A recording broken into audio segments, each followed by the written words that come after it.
Welcome to the Black South podcast, South to America, where we reclaim the sacredness of the South, its stories, its people, its legacy.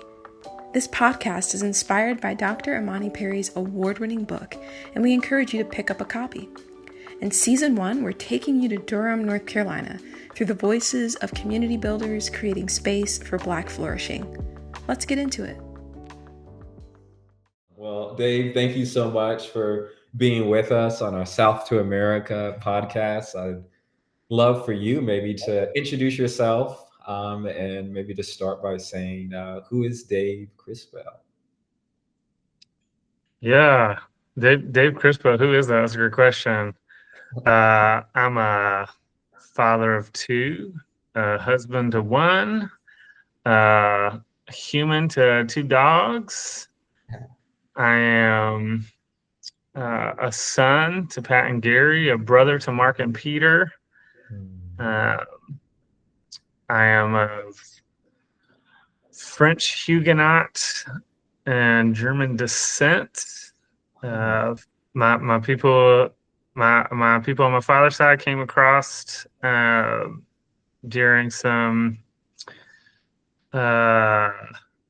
like religious upheaval in France, and Catholics were kind of cracking down on non-Catholics, and lots of the Huguenots immigrated over and landed in the Hudson Valley, New York, and that's where my at least my fatherland is, and they stayed there until my father left that area with my mother, and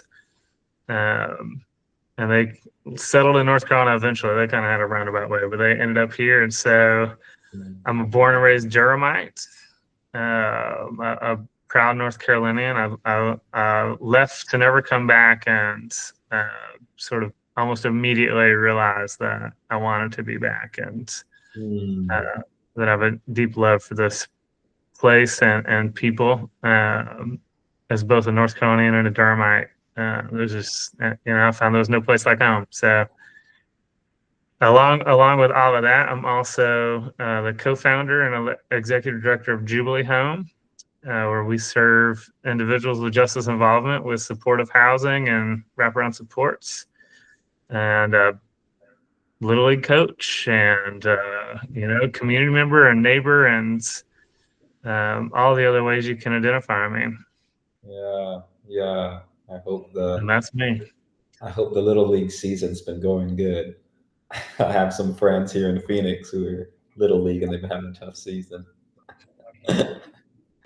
But thank you so much for answering that. I would love to hear more about your work at Jubilee Home, but before getting into some of the specifics of that, would maybe love to hear your journey into community development work and how you found community development philosophy and how you would define it. Yeah, sure. That's I'll say it's most of the community development that has occurred sort of with or through or alongside me has been not happenstance, but also not sort of researched, right? We didn't set out to do community development necessarily, but it's kind of come with the territory. So in direct reference to sort of Jubilee Home and Hayti, and how we've sort of become part of the community. I mean, it's really been me learning from the people around me. So Jubilee Home ended up in Hayti, not as part of a plan, but as like a, we were looking for property all over town. We did some serious background work. We closed on a couple properties that fell through in other parts of town, and eventually ended up in the community we're in, and on the busiest drug corner in Durham, which again was not a plan. It sort of fell in that way, right? And so all of a sudden one day we owned the busiest drug corner in Durham, and in a house that had been abandoned for the last 30 years and needed a lot of love. And we had to make some choices on what that means. How do we want to do that? How do we want to enter into this space that already existed without us, right? I mean, I think one philosophy is to quote unquote come in and clean up the neighborhood, and that's one philosophy. I would say that there were things in this neighborhood that were inappropriate and not healthy for anyone, but to say that we were going to clean it up would suggest that what was here was trash, right? And that's not the case. Our community was full of humans and people and neighbors and friends now, and so coming in, one as the only white dude within like I don't know, at least like half a mile or something, as far as seemed like at least, uh, and recognizing that we were coming into a space that was already sort of occupied and alive in its own way. Our goal was not removal. Our goal was not to clean up. Our goal was not even necessarily to change anyone or their habits in the community. Our goal was to get to know people, to build relationship while we worked on this house that just happened to be at this nexus of sort of black market economy. And as we did that, as myself, as our board, as volunteers kind of came into this space and got to know people and form relationships, you realize you're in deeper than maybe you even ever signed up for or ever planned on or ever meant to be. And so that leads to kind of relational sprawl, maybe, if you will. We want to keep with developmental terms here. And so if you form relationships with people in a community that's really full of pain and trauma, that's going to mean sitting in court with folks. That's going to mean visiting people in the hospital. That's going to mean, if you're a white guy, that's going to mean that you're the safe person to call 911 when that's a necessary intervention. It may mean that you spend more of your discretionary funds on clothing or food or direct needs for some folks. It means learning how to use Narcan. It means making connections with people that are comfortable enough to safely come and offer some services, and then using your relational capital to help people access services that you trust, while leveraging the trust that people put in you. So sort of came into this space pretty slow. The maybe one of the big blessings was that our house had been abandoned for 30 years and needed a ton of work. And we didn't have any money, so it was me doing work. It wasn't like we called a bunch of contractors. And so that had to take 2+ years. It just had to. There was no other way for it to be any faster. And so with that kind of slow entryway into the community, we did develop property. We took an abandoned building that was the trap house and made it beautiful and thriving and vibrant, and an overgrown empty lot into a massive community garden that produces beautiful flowers and fresh vegetables for folks. But we were more developing relationships. We about a year in, we had this spot by the sidewalk, kind of at the corner, and the old foundation from the house that used to be next to us and the lot where our garden is. There's one wall left, and people used to sit on the wall. Lots of people used to sit on the wall and hang out and kind of watch the action, if you will. And two people in particular, Miss Robin and Miss Pat, would always sit on the wall. I mean, every day.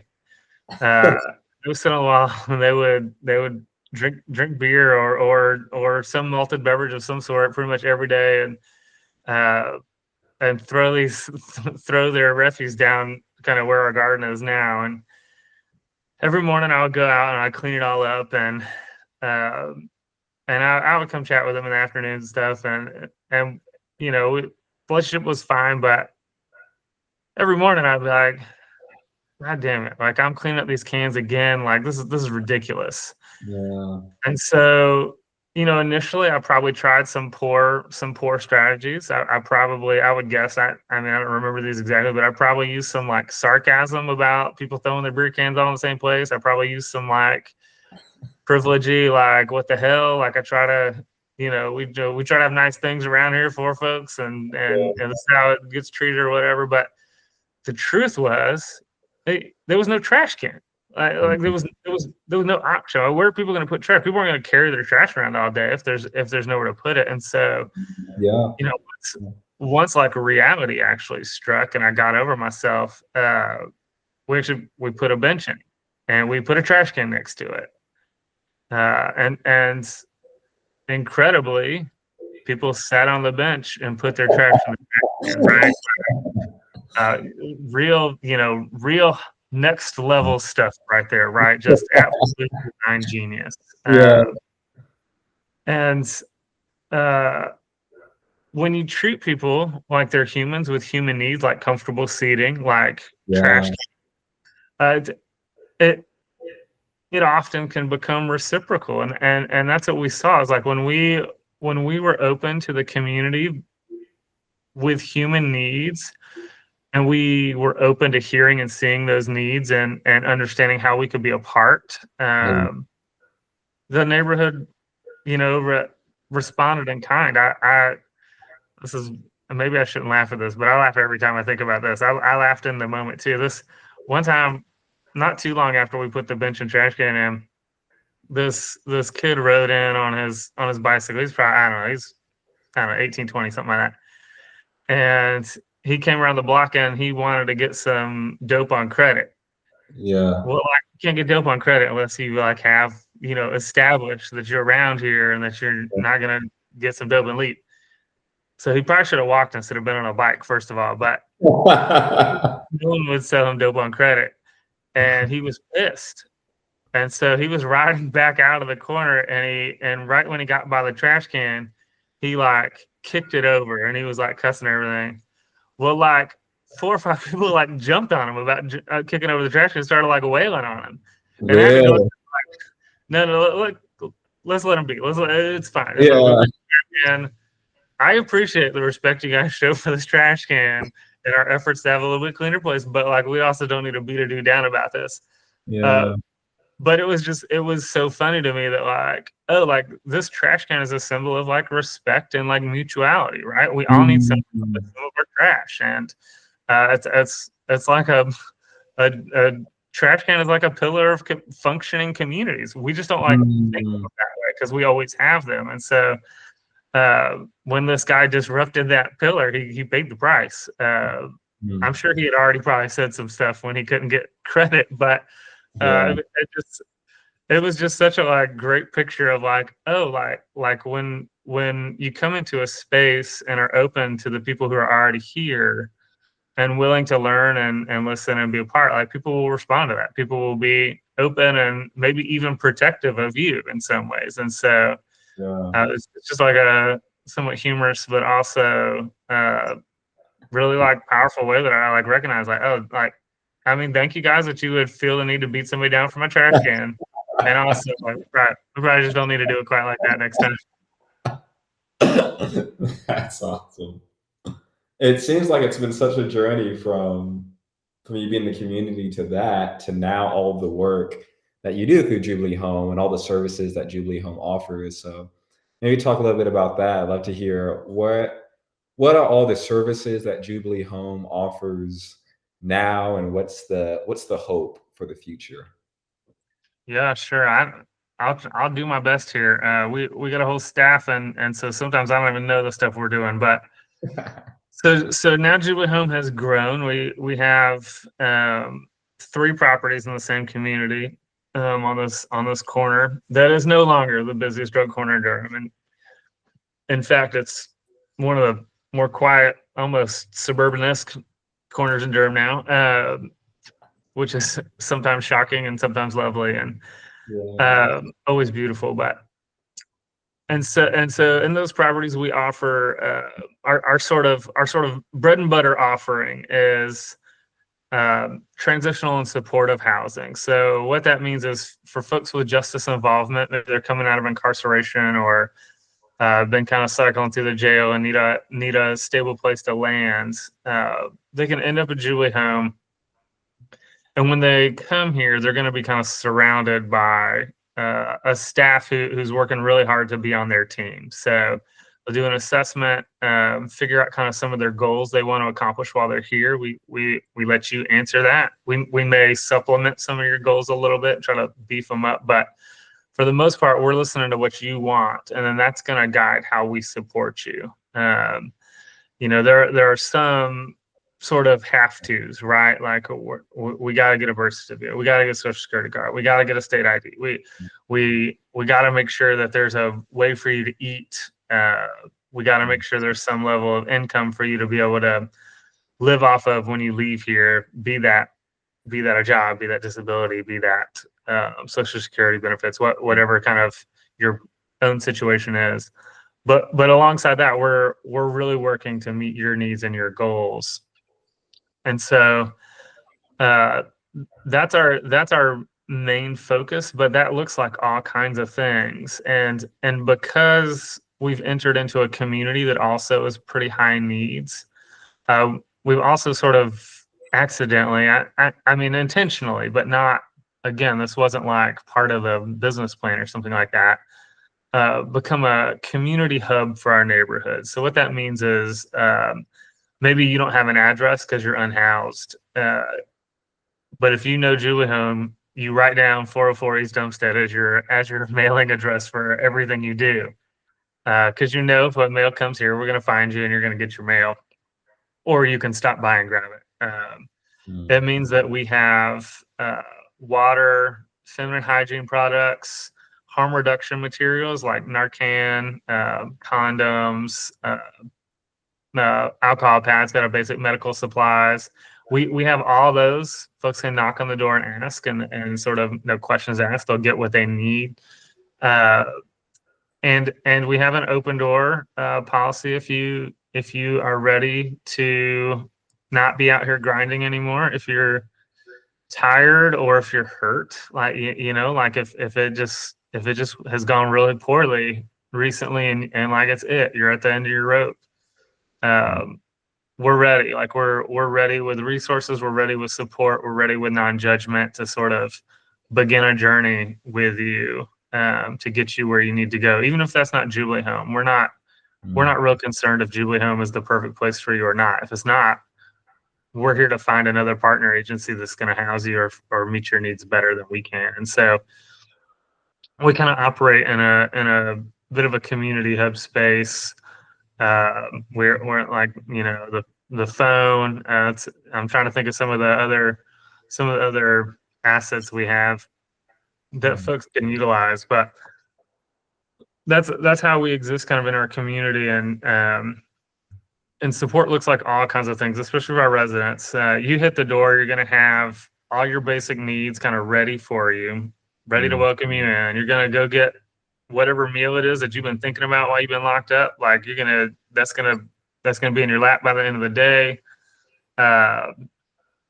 And we jump in from there and work on, maybe it's food stamps, maybe it's job training. Maybe you never had a real job and you need to go get some classes in to learn what a resume is and all that stuff. We're gonna work through all of that stuff and get you tooled up however that needs to be, so that you can move towards independence. And that's our ultimate goal, is to help you get on your feet, however that looks.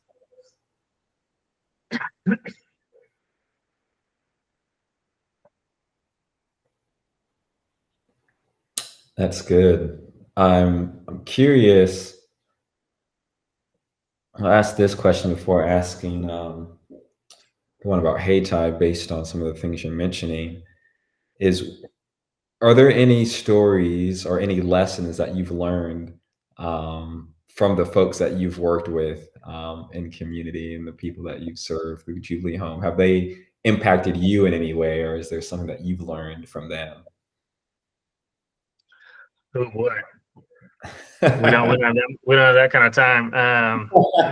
Yeah, I'll say some of the plainer lessons I've learned, some of the sort of clear cut ones. One, I never knew what bravery or courage or strength was until I came into this place. Um, I live a pretty privileged life. If we just want to be plain, right? I am male, I am cisgendered, I am white. I had access to high levels of education. I'm not in poverty, and have never lived in a family under the strain of poverty. I have two parents. My adverse childhood, my ACE score, I can't think of what the E is zero. I won the parenting lottery when the stork dropped me off at my parents' door, because I'm sure that's how it happens. Yeah. I won the lottery, right? And so I have never, for once in my life, had to be brave. I could just get up in the morning, put my shirt on, and walk out the door, and by and large be fine.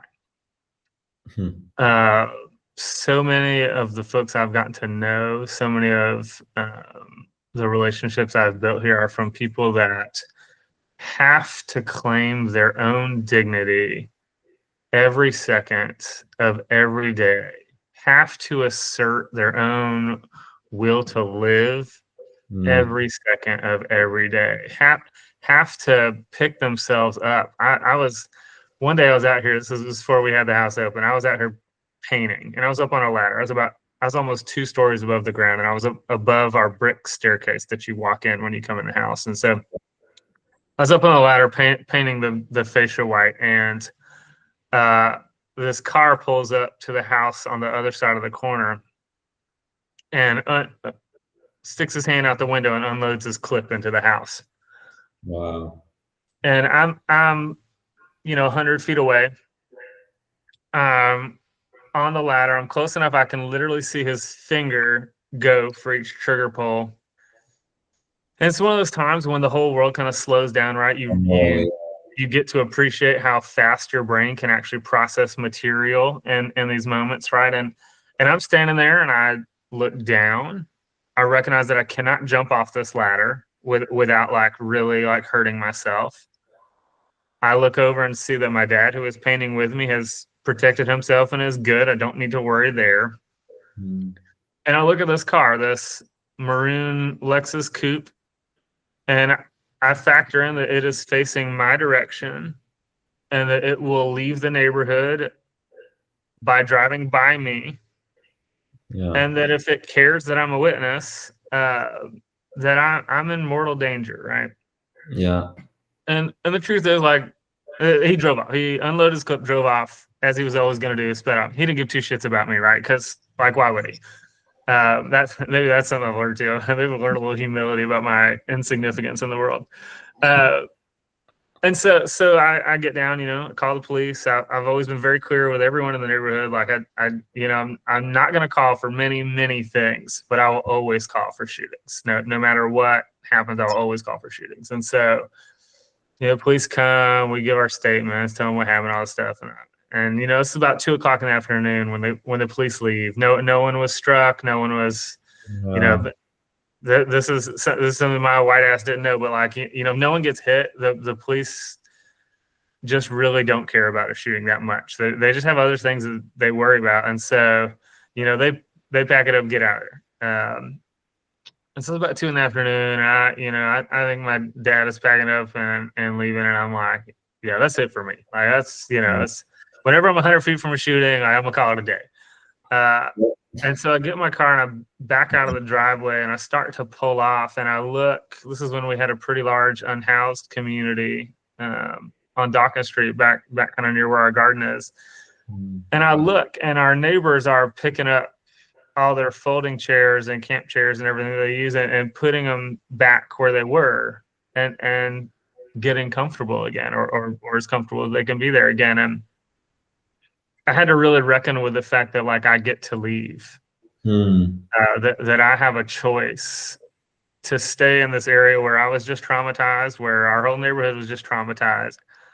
And I have the ability and the privilege to get in my car and drive away. Wow. And my neighbors don't have that. They don't get that choice. This is their community, and what are they going to do? They're going to pack up the whole encampment and move it 2 blocks away just so the same thing can happen there. And so having to reflect on some of that, having to get to know the strength and resilience required of some people in this world, and frankly not required of me, has been a real eye opener, to understand that the folks who are probably the least respected and the least dignified in our communities are the people who we should be looking to for strength and fortitude, because the shit they deal with every day is just off the charts compared to what I might consider something going wrong in my day. Yeah. So yeah, that's one. There's one small anecdote. We could be here all day if we wanted to get into it. But Yeah. I've got a graduate degree from this place that Duke would be envious of. That's so powerful, and I think it makes it even more powerful knowing the history and the context of the space where all this is happening, and that's in. We talked to Bishop Laney through this podcast a while back, and he also serves and pastors a church that's in the same community called the Hayti community. And I feel like my wife and I, we view you as like a Hayti historian or expert. Almost. You've been a great, I think, friend and person for us to go to for questions or things we're thinking about, or things we're like, hey, what's this about? What happened here? And so as someone who is deeply knowledgeable about Hayti's history, can you share what makes the neighborhood so unique and significant in the city of Durham? Yeah, that's a serious question right there. So I know a lot about Hayti simply because I had to, right? I had to learn and be honest with myself that I was a white guy coming into black space, and if I was going to do that, and if I was going to occupy and develop some black space, I needed to understand the full weight of that and the downstream impacts of that. And so tried to pay attention, tried to show up at all the community meetings, and I tell you, Hayti loves to have some community meetings, and learn from the elders that are here, learn from the folks who were raised here. And so for those people listening that don't know, and Hayti's history, Hayti was this sort of model community of black achievement and self-determination. It was they called it Black Wall Street, and you could get your own insurance and get your hair cut and see a dentist and go to the seamstress and buy a dress, all from black-owned businesses, and it thrived. It thrived. It was both a residential and economic center, and a deeply connected community in that way that developer will tell you now, like this idea of building these like multi-use developments where you have work, play, and entertainment and food and all those things, right? And it's like, well, that's what Hayti was, but that was before that was cool. Hayti was rocking that, and it was a really tight-knit community. In the South, right? Durham claims it's progressive bona fides now, but Durham was a Southern town under all of the same Jim Crow and threat of violence things that happened in Southern towns in the mid last century and later than that, if we want to be honest. And so that was really interrupted when this kind of idea of urban renewal, as it was pitched by the federal government, came through. And what urban renewal, or as old timers in Hayti call urban removal, what it was they designed the interstate to come through the middle of town. Idea being that like Durham was a growing city and that folks needed access to a highway to come in and out of Durham easily, quickly, whatever. Well, that highway was not built through Duke's property. That highway was not built through any of our wealthy white neighborhoods. That highway was not built through any of the wealthy faith communities, white faith communities. The highway actually takes like this weird, if you look at it, it's like actually zigzagged through town, and you can actually see where it zigs around prominent white establishments and properties to make sure it didn't impact those. Well, what it did impact was Hayti. It sliced Hayti in half and separated the residential area from the economic area and bulldozed a huge stretch in the middle, right? Like a six lane highway worth of property right in the middle was bulldozed. So lots of houses and businesses were just leveled. But then the piece of urban removal that really I think maybe caused the lasting kind of trauma that defines our neighborhood is that promises were made to rebuild. Promises were made that the destruction that was necessary, quote unquote necessary, for this highway to be built, for Durham to progress and grow in the ways that it was being sold as doing. We had to have this deep destruction and disruption, but that then we would build back better, newer and better. And the thing that happened was the highway was built and the destruction happened, and that was that. That's a wrap. They built a couple of projects and said people could live in the projects, but they didn't build any neighborhoods. They didn't build any communities. They didn't offer any business owners the opportunity to get lending at reasonable rates that would allow them to recreate their businesses. There was none of that. There was actually kind of a mass exodus of Black wealth from the area.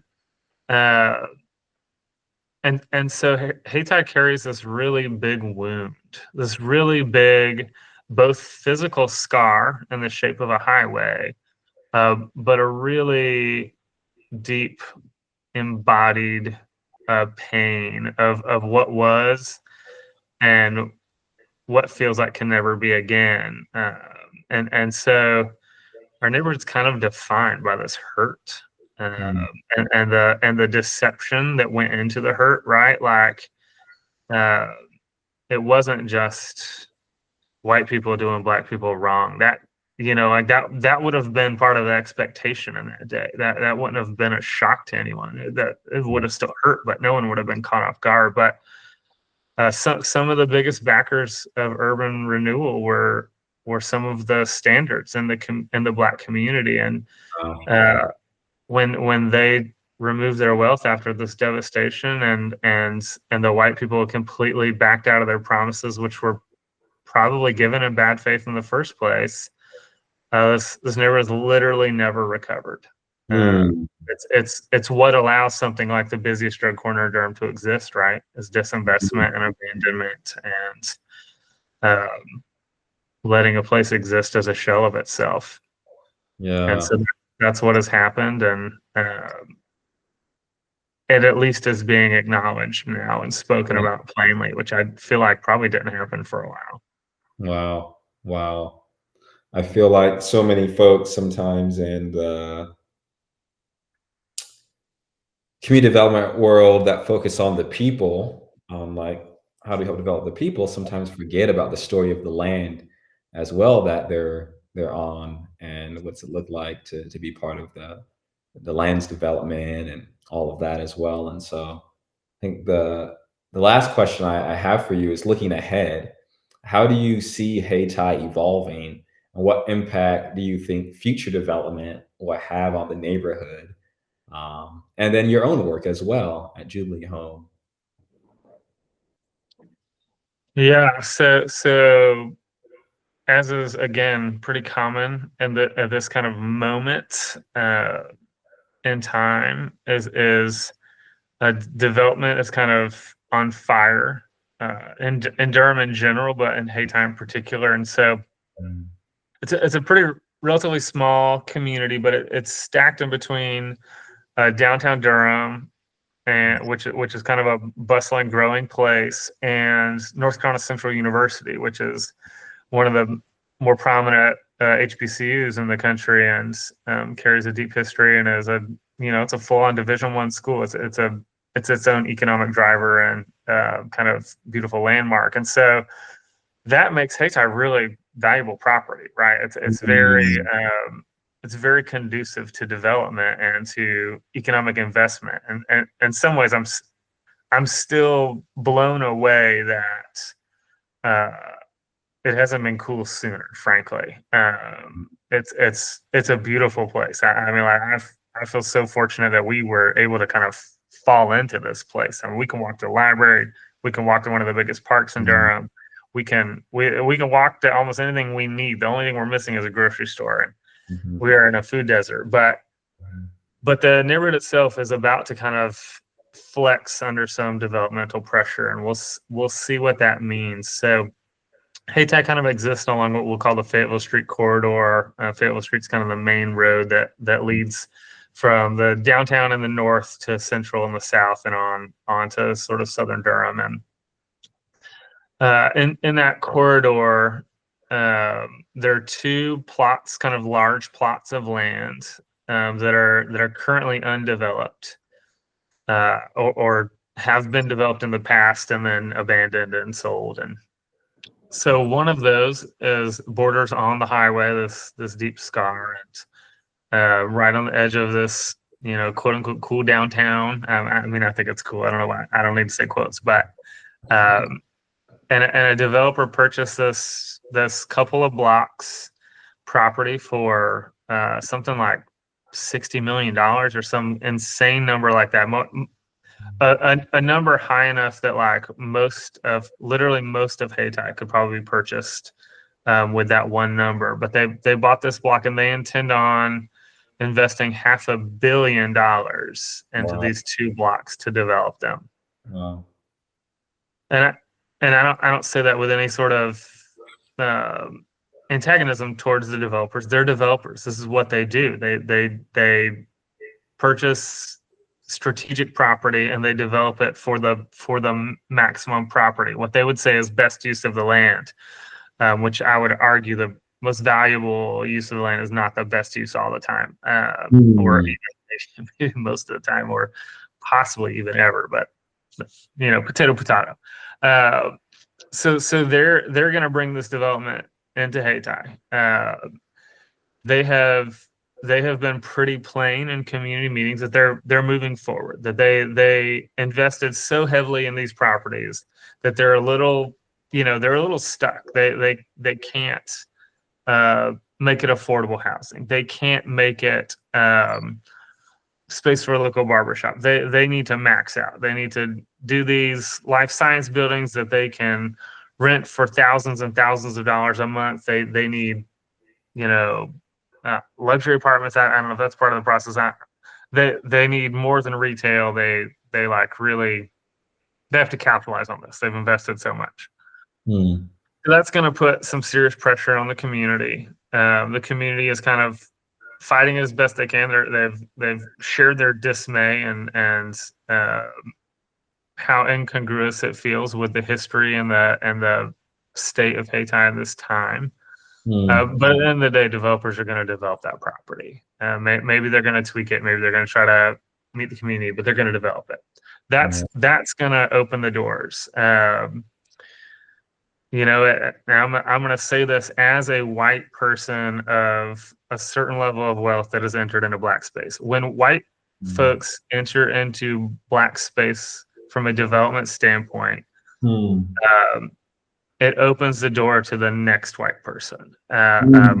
White bodies represent a level of value and safety in our culture that then makes other white people feel like they're more okay entering space. We'll talk about diversity all day, but it's not like we don't want like 90% Black people in this space. We want we want a few Black people in the space so that we can talk about diversity. And so that's going to have an impact. There's no two ways about it. It's going to have an impact. The other large property is been developed for predominantly for affordable housing. The Durham Housing Authority owns the property. It used to be a project. It was Fayetteville Street projects where most of our unhoused neighbors grew up, but was bulldozed 20 years ago, and now sits as kind of this honestly lovely 22 acres of pristine land with access to a highway and downtown and all these services. And I can't believe it hasn't been built on yet, but maybe that's a blessing. So another developer's working on that. Again, they're a little hamstrung, almost in the opposite direction. They're an affordable housing developer on property owned by a housing authority whose sole mission is affordable housing. And so, again, the community's left a little wanting because the community wants more than that. The community wants some affordable housing, but the community really recognizes how economically devastating it was to bulldoze all these businesses, all these small Black-owned businesses, and how that's never returned. The investment has never gone back in that direction. And so I think the community seems like they would really love some of that to be featured and highlighted and invested in, along with some housing. We do need good housing in this neighborhood, and but they want some balance. And again, I'm not sure that's going to happen. I think it's probably going to be predominantly affordable housing because it's a housing authority. That's their mission. That's their goal. That's their job, is to house as many people as they can. And they're feeling pressure. Durham has a 2,000 person wait limit or wait list for the housing authority services. So they need those beds. So those two developments are going to have some real impact. And we'll see what that means. We'll see, does that put up a giant for sale sign in Hayti, and some of the low wealth landlords around here, are they going to have to sell out? Are their property values going to go up so much they can't pay the taxes? We'll see. That has been the history of spaces, but we know that now. We've learned that lesson, and so hopefully some of our elected, some of our governmental offices can be a little more focused on preservation and understanding what it takes to support low wealth landlords. How do you empower them to be able to preserve their properties in ways that don't just have dilapidated properties in town, but also don't just force them to give up their own Black wealth and the pieces of their own history. It's selling the home you grew up in, even if it's in terrible shape, is still selling the home you grew up in. That's still a breaking of your roots, a cutting of your kind of branches. And so we'll see. I'm hopeful that there's some intentionality here. Market forces are hard to combat. We live in a capitalism based society, and all signs point to governments at the state and federal level right now being, full steam ahead to sort of unchecked capitalism, which will impact our neighborhood if the stakeholders and old timers aren't given any tools to combat. Then it could go poorly. We could gentrify rapidly, and Hayti will be a memory. White people won't move here because it's Hayti. They won't even know that name, and so we'll see. We'll see. Jubilee Home is doing sort of as much as we can. We have 3 properties. The good news or the bad news, depending on who you are, we have a bunch of quote unquote felons in these houses. So we're bringing down the property values as much as we can. We're making community with folks that other folks don't necessarily want to be in community with, and so maybe that will keep some barriers. We have also bought and sold some properties at cost intentionally to, when you look up housing comps in this neighborhood, there are going to be some low numbers on there. So the investors don't look at this and think it's a gold mine. They look at a $150,000 sale that sold 6 months later for 250 or 225 and not 500. And so they have to wonder, oh, is this a risky neighborhood? Am I going to lose my investment or not be able to cash out in the way that I can in other parts of town and other cities? And so, we've tried to do some market manipulation, but we are a small nonprofit with 3 properties. It only lasts so long. It's only going to take one idiot to overpay for a couple things for our numbers to not hold up anymore. And so it's a game. It's a game, man. We're trying to play it. We're trying to be good neighbors and hold the line and not create gentrification, but also recognizing we've taken 3 abandoned properties and redone them and made them beautiful for our folks. And so like that's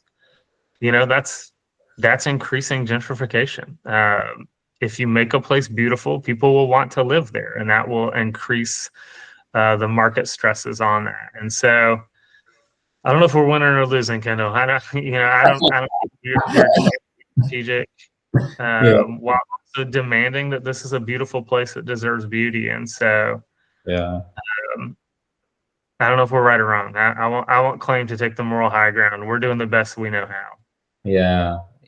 Well, I think that you have such a beautiful witness, and even you, I think Aaron and I, we talk about how it's sometimes the folks who are super in and among the neighborhood who are doing community development work are people who are great holders of the community stories and knowledgeable about the space. And we definitely view you as that. And so I want to say thank you for being a person who holds all that knowledge of Hayti. And as you mentioned, other folks who come in and move in, Hayti will become a memory in people's heads as people come in, and just the history of the space becomes erased, and people come in not knowing the significance of the space. But folks like you who know the story make it harder for folks to come in and to just be blind to everything that's happening in the neighborhood. And so thank you for your witness, and we're excited to be neighbors and to hopefully join you in the work and trying to preserve some of the significance of that space. Yeah, I'm excited for you guys to come on. And I love this place. I am in deep here, but also I'm an outsider, right? Like a lot of folks here have been born and raised in in these blocks. Not I'm from Durham, but like I'm from North Durham. I'm not from Hayti, and that's that's part of my story. Nothing I do can change that, and that's okay. But I love this place. I think it's incredible, and I've been blessed to be here, and hope that I've been able to be enough of a blessing to at least mitigate some of the harms that just come from my white body being in this place, which we don't have time to get into all the ways that white bodies are actually really damaging to sacred spaces, but recognizing that just my body being here is a threat to some others, and hopefully I've found some mitigations, but also willing to hear that criticism that like, I'm a part of the forces at hand, and I'll have to live with that. Yeah. Dave, thank you so much for all your work and all you do, and for joining us on the South to America podcast. Yeah, thanks, Ken. I appreciate you having me, man.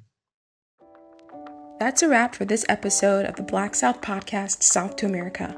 Before we go, here's an excerpt from Imani Perry's book. I am American. That means something to me. Some common ground with others of this soil, even as the country feels irredeemably racist and maybe not worth saving. It is what Du Bois calls a two-ness, 2 warring souls, black yet American. You face it in its most raw truth below the Mason-Dixon line. To be an American is to be infused with the plantation South, with its black vernacular, its insurgency, and also its brutal masculinity, its worship of whiteness, its expulsion and its massacres, its self-defeating stinginess and unapologetic pride. If this speaks to you, grab a copy of her book and visit blksouth.org for more meaningful reflections. You can follow us on social media at BLK South. To help others find this podcast, leave a review, subscribe, share, and stay tuned for more stories from the South.